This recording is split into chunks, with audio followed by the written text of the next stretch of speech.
5장의 말씀으로 함께 은혜를 나누겠습니다. 민수기 5장은 1절부터 쭉 보면 그 4절까지는 전염병 환자의 격리 문제에 대해서 말씀을 주고 있고요. 또 5절에서 10절까지는 죄와 죄값 문제, 또 그 뒤에 부분은 이 가정 안에서 부부 사이에 일어날 수 있는 의심의 문제에 대한 그 처리를 어떻게 해야 하는가에 대해서 말씀 주고 있습니다. 먼저 1절에 4절에 나오는 이 전염병에 관한 부분들이죠. 나병 환자, 유출증 있는 자. 유출증은 우리가 앞서도 살펴봤듯이 이게 성병을 가리키는 겁니다. 주검을 만진 자. 그래서 우리가 레위기를 통해서 다 살펴봤던 내용들인데요. 하나님은 이런 것들에 위생법, 정결법 이런 것들을 주셨죠. 이런 전염병에 감염이 되었을 때 바로 그 하나님 말씀하신 조치는 격리를 시켜라, 떨어뜨려라, 그런 것을 말씀해 주셨습니다. 그러니까 지금으로 말하면 집단 감염이 되는 것을 또 예방을 하는 거죠. 사실 이제 그런 거에 대한 어떤 의학적인 지식이 거의 전무한 그런 시대에 이런 조치를 하나님이 그 공동체에 주고 계신 겁니다. 이게 3,500년 전 그런 일들인데요. 이런 전염병 같은 경우에 격리 조치를 말씀하고 있는 거죠. 그러니까 이게 전염병이 뭔지도 모를 때에 이런 레위기나 민수기 같은 책을 통해서 하나님이 이런 말씀을 굉장히 앞서 해주고 계신 거죠. 사실 일반 사회에서는 오랜 세월이 지나고 나서 이런 질병이 전염이 되는구나, 이런 거를 알게 된 거죠. 그래서 사실 이런 것들을 왜 주고 계신가, 그 개인과 공동체를 지키는 데의 목적이 있습니다. 잠시 아프더라도 이 격리가 필요한 것이죠. 전체를 살리기 위해 살을 도려내는 어떤 아픔을 감수하도록 한 것입니다.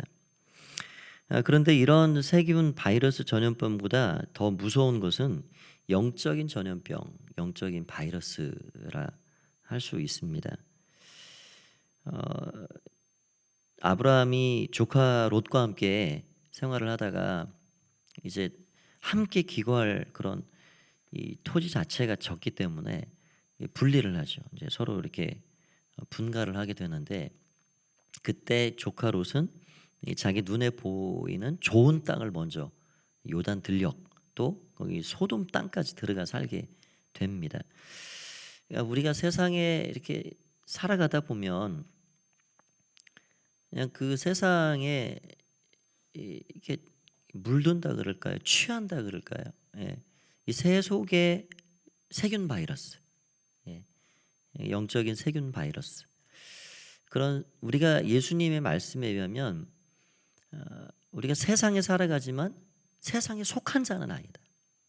우리는 그리스도에게 속했고, 우리는 하늘나라 시민권, 하나님 나라 시민권으로 하나님 나라에 속한 자이다. 그거를 항상 잊지 말고 살아가라, 이 말씀을 하고 계시죠. 그게 참 어려운 일인 것 같습니다. 우리가 세상 중에 여전히 깊이 있게 살지만 우리는 하나님 나라 소속된 하나님 나라 공동체의 백성이다 라는 것을 늘 기억하고 살아가라 하는 것이죠. 찬송가 522장에 웬일인가 내 형제여, 그 가사가 이런 게 있더라고요. 웬일인가 내 형제여, 마귀만 따르다 저 마귀 지옥 갈 때 너도 가겠구나. 웬일인가 내 형제여, 재물만 취하다 세상 물질 불탈 때에 너도 타겠구나. 롯을 말씀드렸지만 뭐 성공한 것 같고 거기에 한 자리를 사실 차지하고 살았죠. 그러나 소돔 고모라 불탈 때에 사실 다 탔습니다. 다 타고 겨우 목숨 하나 부지하는 그런 신사가 됐죠. 그러니까 늘 우리가 어떠한 처지와 환경 가운데 살아가든 늘 마음을 하나님을 향하여서 고정하고 우리가 물질을 잘 다스려가고 또 세속에 물들거나 취하거나 그렇게 살지 않는 그런 백성들이 되어야 할 것입니다. 네, 하나님은 어떤 사람을 쓰시냐? 디모데서에 보면 우리가 잘 또 늘 기억해야 할 말씀이죠. 집안에 여러 금그릇, 은그릇 뭐 다 있지만 질그릇 같이 하찮은 그릇이라도 깨끗하게 준비되어 있으면 항상 주인의 손에 그거 붙잡혀 사용이 된다는 거죠.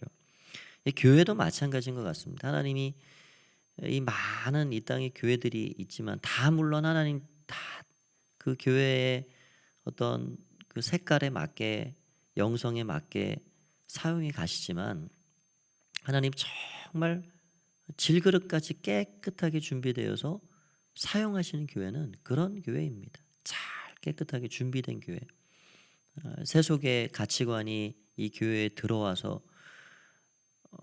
뭐 직분이 계급이 되고 또 뭐 일방통행이 이루어지고 그 뭐 그런 어떤 이 안에 뭐 차등이 생기고 분리의 벽이 생기고 그런 뭐 성공주의를 또 이렇게 세상과 같이 또 도모하고 그러면 하나님 기쁘게 사용할 수가 없죠.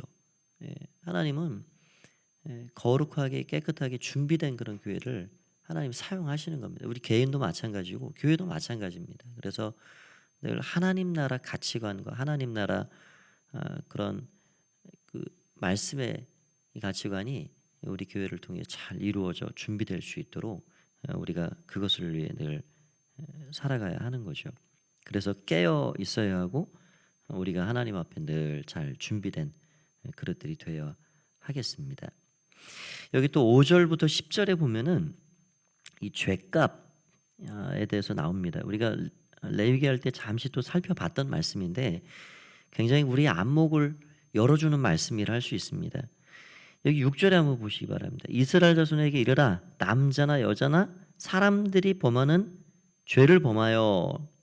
이게 사람 사이에 죄가 어떤 일들이 발생했을 때 여호와께 거역함으로 죄를 지으면 이게 사람들 사이에 죄를 지은 것이 여호와께 거역이 되는 죄가 된다. 이게 이제 동등하게 여겨지고 있는 거죠. 7절에 어떻게 나오냐면 그 지은 죄를 자복하고, 이 자복한다는 거는 하나님께 자복을 하는 거죠. 하나님께 용서를 바라면서 고백을 하는 거죠. 그리고 그 죄값을 온전히 갚되 5분의 1을 더하여 그 죄를 지었던 사람에게 돌려줄 것이라.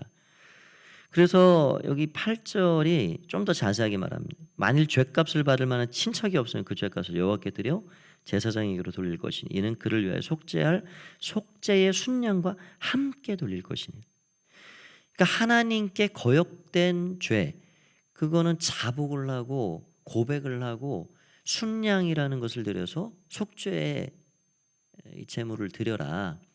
그런데 사람과의 관계에서 지은 죄, 그 사람을 훼손시켰든지 피해를 끼쳤든지 하는 것은 반드시 그 사람에게 5분의 1을 더해서 그거를 돌려야 된다. 그 당사자가 없다 그러면 친척이라도 찾아가지고 친척이라도 돌려줘라. 친척도 못 찾으면 제사장에게까지 그거를 책임을 지고 돌려줘라. 굉장히 아주 구체적으로 말씀을 하고 있습니다. 우리가 착각하기 쉬운 게 뭐냐면 하나님께 지은 죄는 하나님께 지은 거고 사람에게 지은 건 사람에게 지은 거지, 뭐 그렇게 쉽게 생각하기가 쉽습니다. 그러니까 우리는 흔히 사람들하고 관계 가운데 이게 뭐 갈등이 생기고 좀 욱하기도 하고 뭐 그런 일들이 많이 있죠. 근데 그거를 하나님께까지 연결시키지 않을 때가 많다는 거예요. 근데 오늘 여기 5절에서 10절의 이 말씀은 이 사람과의 관계 가운데 어떤 사건이 발생해서 그 무슨 뭘 배상을 해야 되는 어떤 그런 그 일이 생겼든지 어떤 그 권리가 침해를 받았든지 훼손이 됐든지 그러면 그게 하나님께 거역된 죄가 된다. 그렇게 말씀하고 있는 겁니다. 그러니까 사람 사이에 발생한 사건 속에서 타인에게 피해를 입히고 상처를 주었다면 그것은 기본적으로 먼저 하나님께 죄를 지은 것이라 하는 사실을 알게 해줍니다. 근데 왜 그러냐? 모든 생명이 소중하지만 사람이라는 이 생명은 근본적으로 이 차원이 다른 생명이죠. 그러니까 모든 사람은 하나님의 형상을 따라 지음받은 존재들입니다. 이 하나님의 형상을 따라 지음받은 이 고귀한 생명이 짓밟히고 훼손이 된다. 그거는 하나님이 어떻게 느끼시냐면 하나님 당신을 멸시하는 걸로 느끼시는 거예요. 예.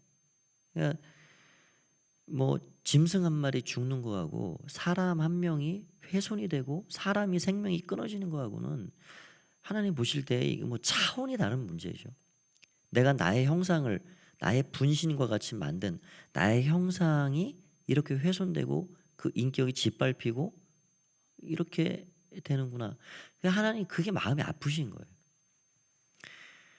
그래서 우리가 이 계명들을 쭉 지금 보고 있는데 10계명 중에 많은 부분이 사람과 사람 사이의 계명이고요. 율례와 규례의 상당한 부분이 이 사람 사이에서 지켜가야 될 법들입니다. 그게 하나님과 하고 이 관계 가운데서 연결이 되지 않아요. 그러니까 예를 들면 그런 거죠. 최근에 천안도 그렇고 여기 창녕이죠. 에도 비슷한 사건들이 났는데 이 천안에는 이 계모에 의해서 9살짜리 남자아이가 이 여행용 캐리어에 7시간을 갇혀 있어가지고 그것도 얼마나 그 힘들었을까요? 가방을 더 조그마한데 옮겨가지고 그렇게 학대의 끝이라 보입니다. 어떻게 그럴 수 있을까? 이 드러난 것만 그런 것이죠. 드러나지 않은 것들 참 많으리라 생각이 됩니다. 그래가지고 아이가 죽었단 말이죠. 생각하면 참 눈물 날 일이죠. 끔찍하고. 그러니까 그 하나님의 고귀한 형상, 그 한 생명이 그렇게 짓밟히고 훼손되고 죽었습니다. 하나님 그걸 보실 때 마음이 아프신 겁니다. 그러면 그 아이를 죽인 그 당사자는 그게 그 아이에게 대해서만 용서를 빌고 잘못됐다 할 것이 아니고요. 하나님께 통곡하고 나와서 내가 죽을 죄를 졌습니다. 그렇게 해야 맞는다는 겁니다. 오늘 그 원리가 그거예요. 사람에게 지은 죄 사람한테만 용서 구하고 잘못했습니다. 거기에서 끝나는 게 아니라 하나님 앞에 속죄를 따로 해야 한다는 거예요. 그 반대도 마찬가지입니다. 반대도. 내가 하나님께만 죄를 용서받으면 그만이지 뭘 굳이 그렇게 사람 관계를 또 그렇게 힘들게 풀어가야 되나. 여러분 하나님께 할 거는 하나님께 할 게 따로 있고요. 사람에게 할 건 사람에게 따로 있는 겁니다. 유대인들이 그거를 오해하고 혼동해가지고 예수님 당시에 어떤 일이 있었냐면 재물을 부모님께 돌릴 건데 그거를 하나님께 고르반 해가지고 그냥 하나님께 드리면 다 됐다 생각한 거예요. 그러니까 예수님이 그거를 브레이크를 거셨습니다. 고르반에서 하나님께 드렸다고 부모에게 대한 의무를 다했다고 생각하지 마라. 하나님께는 하나님께 따로 하는 것이고 부모님께는 부모님께 따로 하는 것이지 그게 하나님께 했다고 인간에게 다 할 의무를 다했다 생각하면 안 된다. 반대도 마찬가지인 겁니다.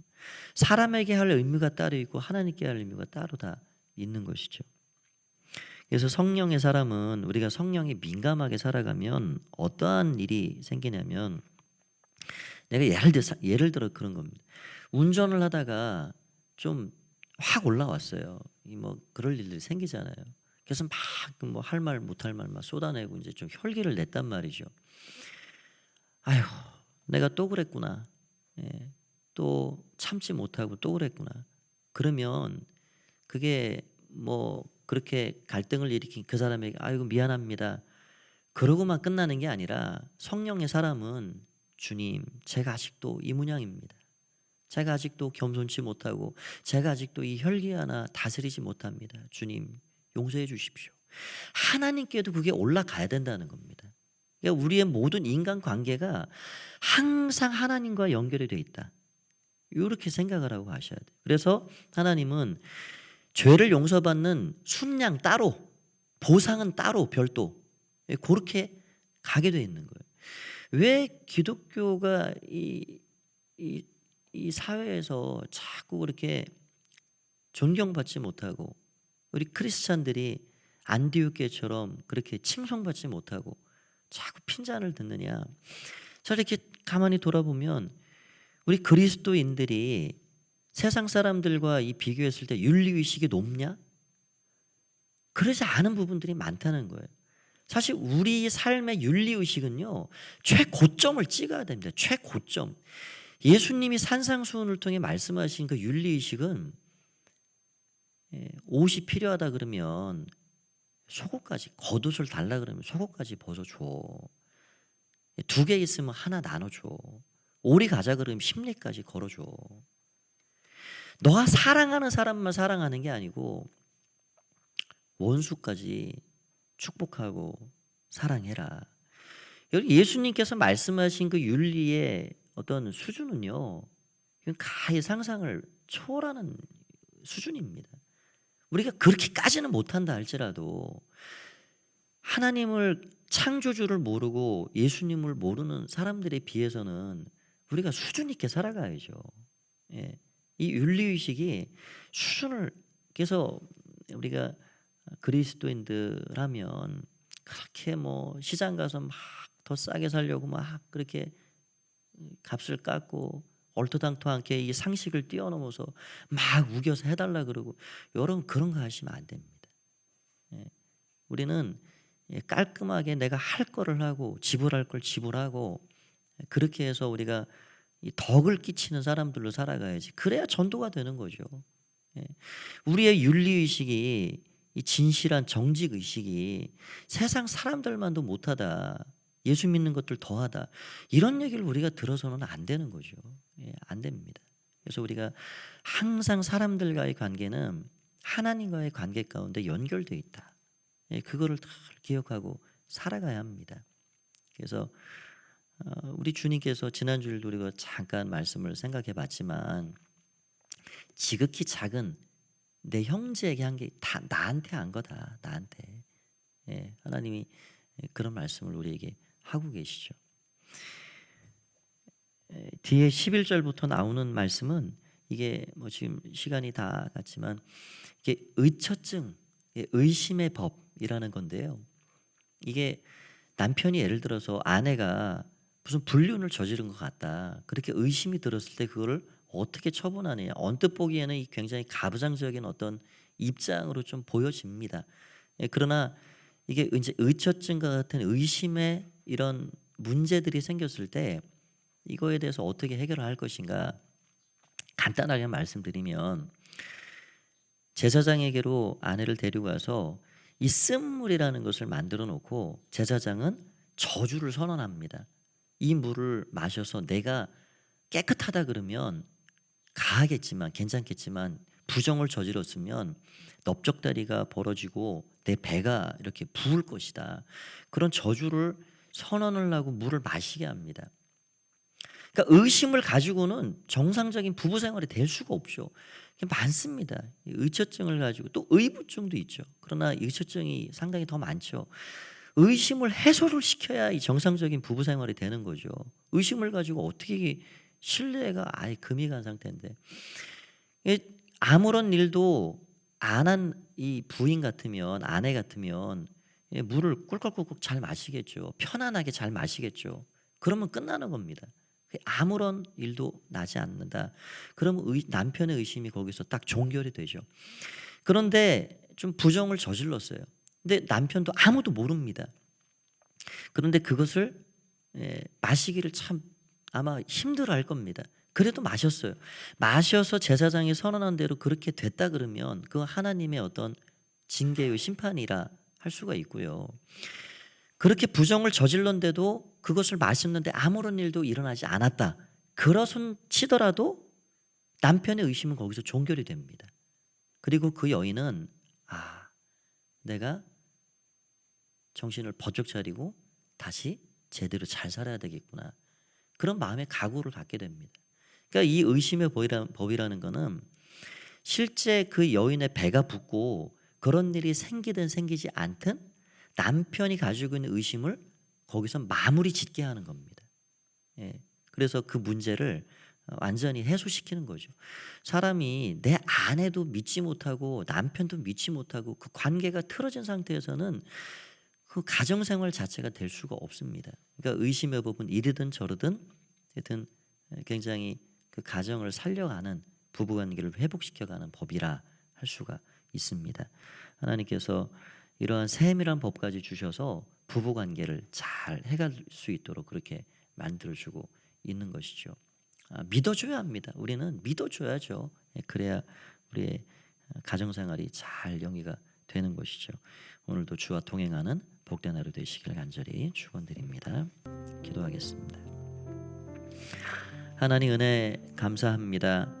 오늘도 여러 가지 말씀으로 함께 생각을 하였습니다. 주님, 우리의 수많은 인간관계에 그런 발생되는 그런 문제들이 있고 또 갈등들이 있습니다. 그럴 때마다 하나님 앞에 우리 자신들을 잘 살피게 하시고 하나님께 먼저 나아가게 하시고 관계에 어렵고 힘듦이 찾아올 때 기도하고 우리를 새롭게 세워가고 하나님께 그렇게 우리 자신들을 잘 드리며 나아갈 수 있도록 도와주시기 원합니다. 또 우리 가포에 속한 모든 믿음의 가정들 다 부부관계에 은혜를 주시고 의심이 사라지고 서로를 신뢰하고 그래서 하나님 주시는 복된 가정, 정말 하나님 기뻐하시는 믿음의 가정을 잘 이어나갈 수 있도록 크게 축복하여 주시옵소서. 오늘도 기도하는 모든 시간 성령 하나님 이끌어 주시기를 간절히 바라고 소원하올 때에 예수님의 이름으로 기도하옵나이다. 아멘.